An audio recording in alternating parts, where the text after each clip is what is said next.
വയനാട് ഉരുൾപൊട്ടൽ ദുരന്തത്തിൽ ഉറ്റവർ നഷ്ടപ്പെട്ട ശ്രുതി ജോലിയിൽ പ്രവേശിച്ചു. റവന്യൂ വകുപ്പിൽ ക്ലർക്ക് തസ്തികയിലാണ് നിയമനം. രാവിലെ 11 മണിയോടെ കളക്ടറേറ്റിലെത്തി ചുമതലയേറ്റു. അർജുൻ PS ചേരുന്നു. അർജുൻ, സങ്കടക്കടലിൽ നിന്നും ശ്രുതി പ്രതീക്ഷയുടെ ഒരു പുത്തൻ തിരുനാളത്തിലേക്ക് അല്ലേ?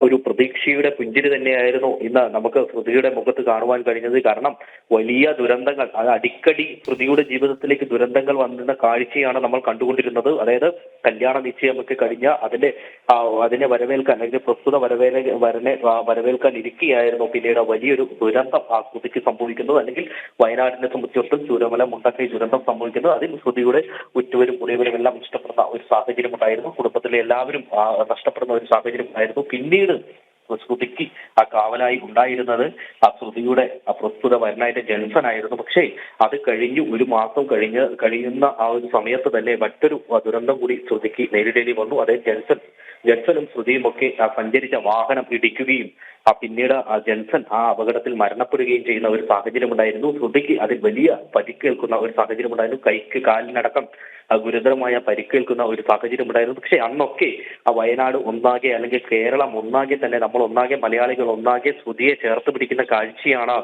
നമുക്ക് കാണുവാൻ സാധിച്ചത്. അന്ന് മുതലുള്ള ഒരു ആവശ്യമായിരുന്നു ശ്രുതിക്ക് ഒരു സർക്കാർ ജോലി എന്നുള്ളത്. എന്തിനാ തന്നെയും കഴിഞ്ഞ മാസം തന്നെ ആ സർക്കാർ ജോലി ശ്രുതിക്ക് ലഭിച്ചിരിക്കുന്നു എന്നുള്ള ഒരു ഉത്തരവ് വരുന്ന ഒരു സാഹചര്യം ഉണ്ടായിരുന്നു. തുടർന്നാണ് ഇന്ന് രാവിലെ 11 മണിയോടെ ശ്രുതി കളക്ടറേറ്റിലെത്തി താൻ ഒപ്പിട്ട് ആ ജോലിയിൽ പ്രവേശിക്കുന്നത്. റവന്യൂ വകുപ്പിൽ ക്ലർക്കായിട്ടാണ് ശ്രുതി ഇപ്പോൾ ആ ജോലിയിൽ പ്രവേശിക്കുക.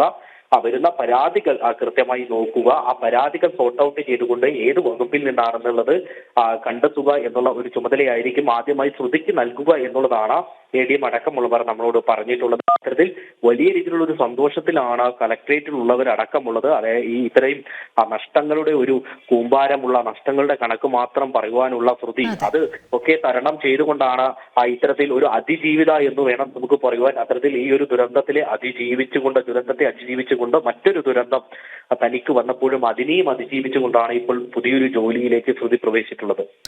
ശരി, അർജുൻ PS ആണ് വിവരങ്ങൾ നൽകിയത്.